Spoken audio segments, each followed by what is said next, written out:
Ada beberapa tahap yang harus dilakukan nanti oleh siswa yang akan melakukan pengisian pendaftaran SNMPTN. Yang pertama adalah terkait dengan pilihan ya. Dia mau masuk perguruan tinggi mana, program studi apa gitu. Kemudian yang kedua adalah terkait dengan portofolio. Kemudian yang ketiga adalah prestasi. Dan yang terakhir adalah finalisasi. Saya sarankan untuk para siswa yang besok akan mulai mengisi itu membaca dulu ya panduan yang sudah kami siapkan di situs LTMPT di www.ltmpt.ac.id dan di bagian unduhan ya, di situ ada petunjuk untuk pengisian pendaftaran SNMPTN ya. Silakan dibuka, ada PDF di sana dan dibaca dengan cermat. Ini kalau Anda semua adik-adik ini memasuki URL ini, URL-nya adalah SNMPTN LTMPT.ac.id, nanti akan masuk ke halaman login yang seperti ini. Ini login dari SSO-nya LTMPT yang ada di portal LTMPT. Jadi silakan nanti mengisi username password ini pakai email ya, ini username-nya dan password yang seperti yang sudah dilakukan pada saat pendaftaran akun. Nah, kemudian di sini ada kriteria siapa yang boleh mengakses situs pendaftaran SNMPTN ini, yaitu yang pertama adalah hanya siswa yang eligible mendaftar di SNMPTN ini. Jadi yang kemarin yang sudah dinyatakan oleh sekolah eligible dan sekolahnya sudah melakukan finalisasi sampai akhir, itu akan diperbolehkan. Nah, kemudian ada syarat yang lain lagi adalah sudah terdaftar akunnya di LTMPT dan juga harus sudah melakukan proses permanen akun. Nah, setelah itu nanti akan masuk ke halaman seperti ini halaman profil dari siswa. Informasi profil ini sebenarnya ini read only ya. Adik-adik tidak perlu melakukan apapun di sini.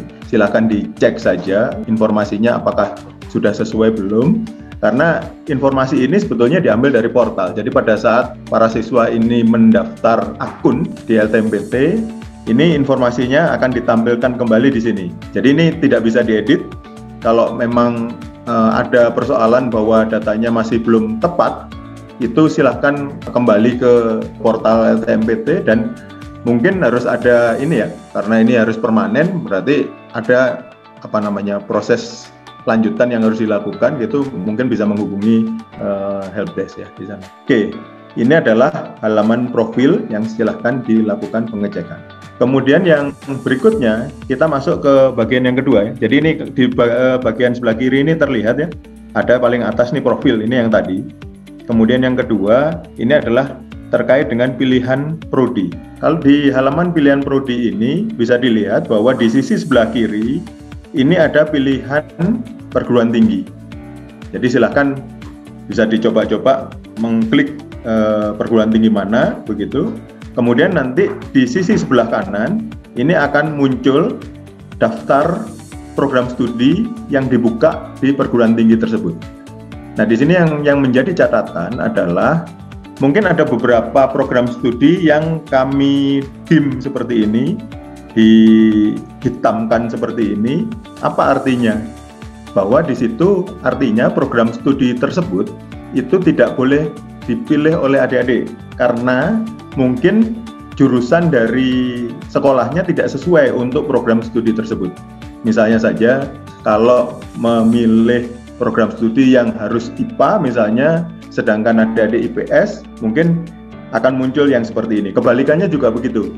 Bila program studinya mensyaratkan IPS, kemudian adik-adik berasal dari IPA, maka sama kondisinya seperti itu. Jadi setiap program studi ini sudah ada persyaratannya masing-masing, termasuk juga dari SMK ya, dari SMK ini sudah disesuaikan.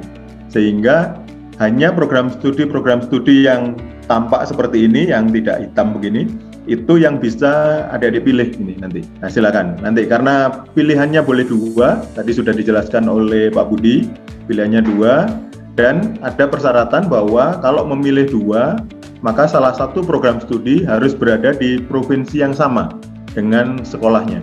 Kalau memilih satu boleh dimanapun. Setelah memilih program studi, nanti akan masuk ke satu halaman yang seperti ini.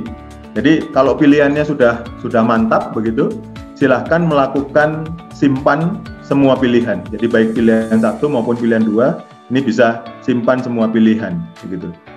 Bisa juga dilihat di sini pilihan yang tadi sudah dipilih itu apa begitu. Jangan sampai salah gitu.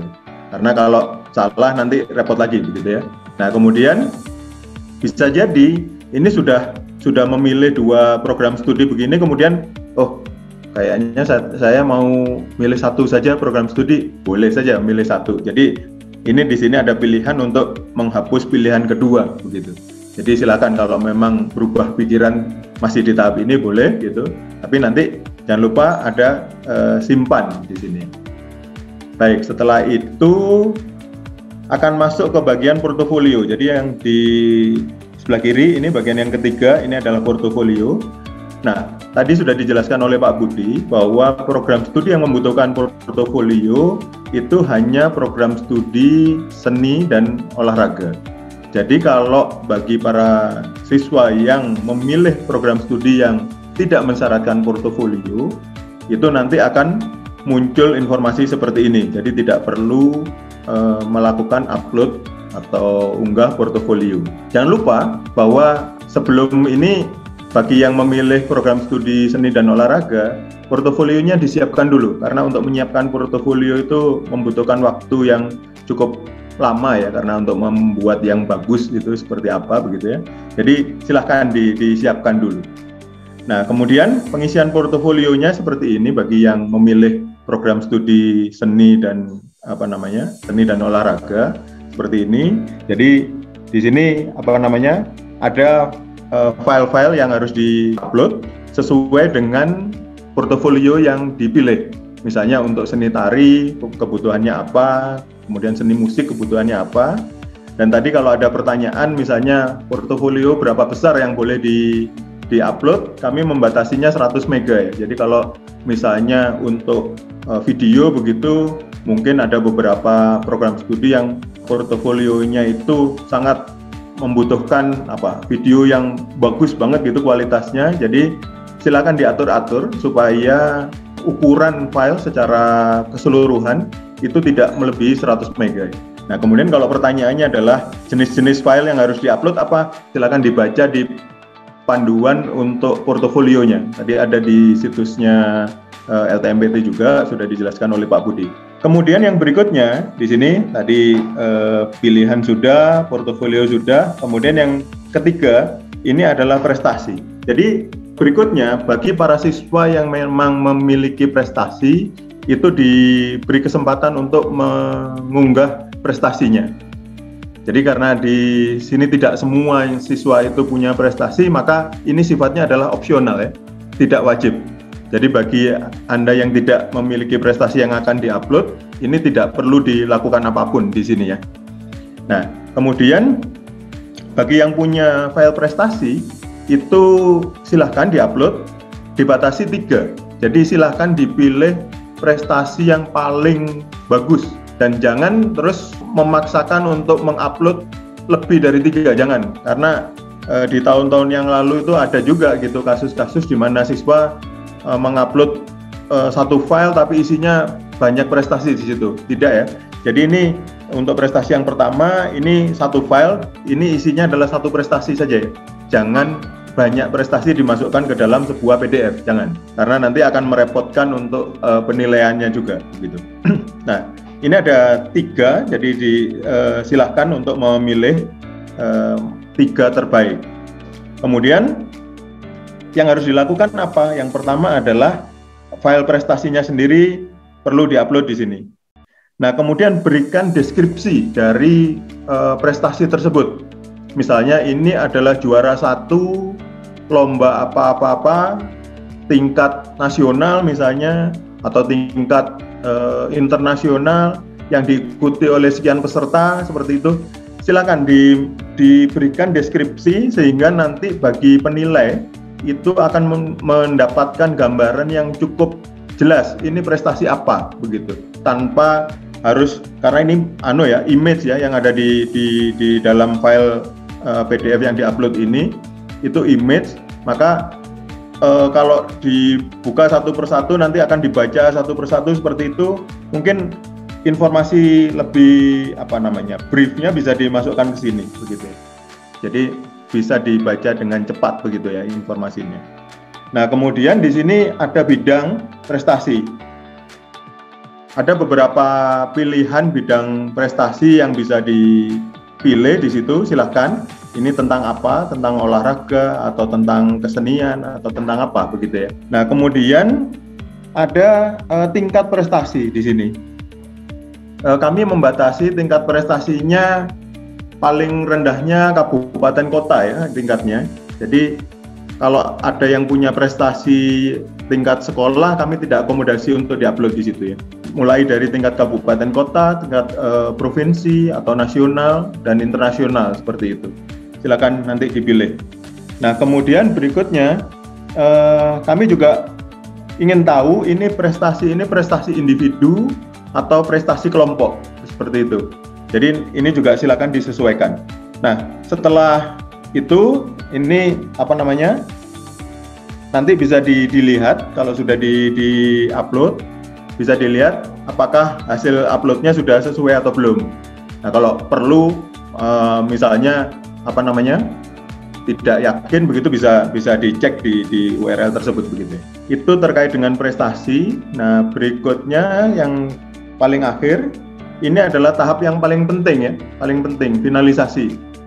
Tahap ini jangan sampai terlewat. Karena tahap finalisasi ini menyatakan bahwa proses pendaftaran ini lengkap, selesai, tuntas begitu, itu adalah tahap finalisasi ini.